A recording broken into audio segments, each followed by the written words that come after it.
뉴스 속 경제 이슈는 더 쉽고 깊게, 최신 고용 동향은 더 빠르게 전해드리는 고용브리핑 365 시간입니다. 박상률 기자와 함께하겠습니다. 안녕하세요. 예, 안녕하십니까. 오늘 어떤 이슈 가져오셨나요? 요즘 코로나19에 확진됐다 이런 소식은 정말 많죠, 주변에. 이제는 그냥 익숙하고 나 언제 확진됐는데 다 나았어. 이런 얘기는 조금 이제 그쵸. 들리고 있죠.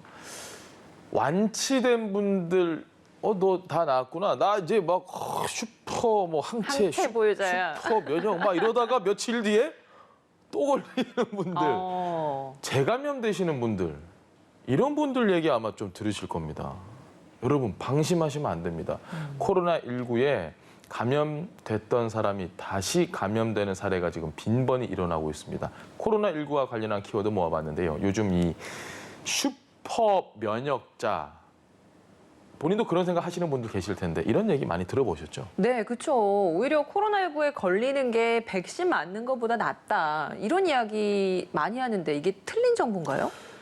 오미크론의 확산으로 백신을 다 맞고 나서도 확진이 되는 이 돌파 감염 많아졌죠. 이런 사람들은 인공항체에다가 자연항체까지 더해져서 그야말로 이제 완벽한 슈퍼 면역을 갖게 됐다, 이런 말이 있는데, 온라인과 SNS상에서는 감염됐다가 완치를 하면 슈퍼항체 보유자, 확진 파티 즐기자, 이런 게시글 어렵지 않게 확인을 할 수 있습니다. 그런데요, 이게 다 맞는 게 아닙니다. 그렇다고 다 틀린 거 아니고 절반 맞고 절반 틀립니다. 반은 맞다는 건 그러면 코로나19에 걸렸다가 완치되면 항체가 생긴다는 건 맞는 거죠? 네, 그렇죠. 미국 오레곤대 연구팀이 발표했던 논문을 살펴보니까 백신을 맞고 돌파 감염이 됐거나 반대로 감염 이후에 백신을 접종을 해서 이른바 하이브리드 면역을 얻은 경우에 접종만 했을 때보다 항체 농도가 최대 30배 이상 높다고 합니다. 이건 상식적으로도 다 이해가 되시죠? 네. 인공항체와 자연항체가 결합됐을 때 예방 효과가 훨씬 큰 건 맞다라는 뜻인데요. 하지만 무슨 일이 있어도 감염을 막아주는 슈퍼 면역이 생기는 건 아니라는 게 전문가들의 의견입니다. 더 강한 항체가 생기긴 하지만 예. 100% 막을 수는 없다. 맞습니다. 이렇게 이야기를 해야 되겠네요. 그러니까 맞습니다. 면역력의 강도나 유지 기간이 사람마다 좀 차이가 있는 거죠. 코로나에 감염이 됐던 사람이 네. 90일 안에 다시 확진이 되면 그런 분들은 재감염자로 분류가 되거든요. 네. 방역 당국이 코로나19 유행 이후에 지난달 30일까지 346명이 재감염된 것으로 추정된다고 밝혔습니다. 이 가운데 절반이 한 185명 정도가 되는데요. 오미크론 변이가 생긴 올해 들어서 나왔습니다. 해외에서는 전체 감염자의 10%가 재감염된다는 보고도 있습니다. 한 번 확진된 후에는 안심하는 경향이 아무래도 생길 수밖에 없는데 새로운 변이 발생 가능성도 늘 있다 보니까 이런 변이에 대한 조심이 좀 필요하겠네요. 슈퍼 항체 아니죠. 맹신하지 마십시오. 금물입니다. 맹신은 금물입니다. 잠재적 위험이 여전한 만큼 결국 이 유행이 완전히 끝나기 전까지는 내가 완치가 됐더라도 백신도 다 맞았다고 하더라도 개인 방역에 신경을 써야 합니다. 어떤 분들 간혹 가시다가 나 얼마 전에 걸렸다가 지금 다 완치됐으니까 마스크 훌렁훌렁 벗는 분들 계신데요. 재감염됩니다, 여러분. 아픕니다. 안 돼요. 재감염되면 또 격리돼야 돼요. 자, 그리고 7일 격리 후에 곧장 약속 잡는 분들 많습니다. 3일까지는 바이러스가 나올 수 있습니다. 격리가 끝나고 나더라도. 그러니까 외부 접촉 최대한 줄이는 게 좋습니다. 7일 격리됐는데 3일 못 참을까요? 충분히 참을 수 있잖아요. 두 번째 코로나19 관련 키워드는 어떤 건가요? 진단키트 검사를 해봤더니 2줄이 나왔습니다. 어이쿠, 이거 뭐야? 나 양성인가? 그래서 PCR 검사 받으러 가야죠. 근데 안 가요.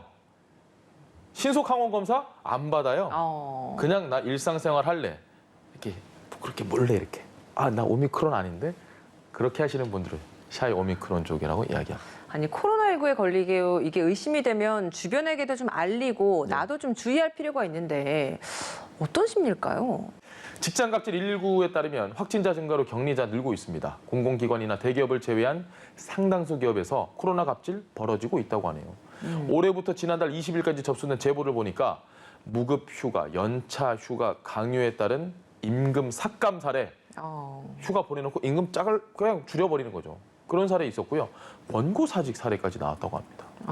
결국은 이게 악순환에 빠져서 자칫 그 유행 조절이 불가능할 수 있는 부분인 만큼 대책 마련 아주 절실해 보이는데 어떤 대책이 있을지는 사실 좀 불투명합니다. 네, 코로나19 관련된 키워드 마지막은 어떤 건가요? 자, 코로나19를 앓을 때도 사람마다 증상 다 다릅니다. 그렇죠. 정도도 다르고요. 격리 해제 이후에도 마찬가지입니다. 곧바로 컨디션 회복해서 막 그냥 운동 열심히 하시는 분들도 있는데 어떤 분들은 완치 판정 받고 한 달 혹은 6개월까지 피로감도 있고 목도 안 돌아오고 코도 아프고 후각도 안 돌아오고 이런 분도 굉장히 많다고 해요. 이를 바로 롱 코비드 현상이라고 합니다. 세계보건기구 WHO 는 이 장기간 지속되는 코로나 후유증 롱 코비드 이렇게 정의를 내렸습니다. 실제로 완치된 후에도 미각이 돌아오지 않는다, 두통이 계속 있다, 이런 증상 호소하는 분들 계시더라고요. 맞습니다. 국립중앙의료원 연구 결과를 보니까 코로나19 완치가 된 지 1년 뒤까지 한 번이라도 후유증을 경험했다라고 답을 한 사람이 87%에 달했습니다. 얼마나 많은 증상을 또 어느 정도까지 겪는지는 사람마다 천차만별인데요. 거의 대부분은 일단 경험은 한번 하게 된다라고 이해를 하시면 됩니다. 가장 많이 나타나는 증상이 뭐냐? 피로감입니다. 호흡곤란이 있을 수도 있다거나 머리 아프신 분들이 있고요. 프레인 포그라고 해서요. 말 그대로 머리에 안개가 낀 것처럼 멍한 느낌이 지속되는 현상을 겪는 분들도 있다고 합니다. 어떤 경우에 코로나가 완치되지 않고 이렇게 증상이 오래가는 건가요? 몰라요. 밝혀지지 않은 거예요? 맞습니다. 아직까지 구체적인 인과관계가 밝혀지지가 않았습니다. 코로나가 발병된 지 2년 조금 더 됐으니까. 물론 코로나19가 감기처럼 가볍게 앓고 지나갈 수도 있지만 더욱 철저한 개인 방역이 지금도 계속 요구가 되니까 절대 방심하지 마세요. 다만 앞으로 이 롱코비드 문제가 커질 수 있는 만큼 지금까지는 예방과 환자 치료가 방역 정책의 최우선이었다면 이제 제가 말씀드렸던 그 수많은 후유증 이걸 어떻게 연구하고 어떻게 대비할 것인가 이제는 그럴 시점이다라고 전문가들이 조언해주고 있습니다. 네. 코로나가 장기화하면서 어느 순간 경각심이 사라진 것도 사실인데요. 전문가들은 하반기에 더 강력한 새로운 변이 바이러스가 올 수 있다고 경고하고 나선 상황입니다. 다시 한번 방역 잘 챙겨야 할 때입니다. 오늘도 박상률 기자와 함께했습니다. 고맙습니다. 예, 고맙습니다. 지금까지 고용브리핑 365였습니다.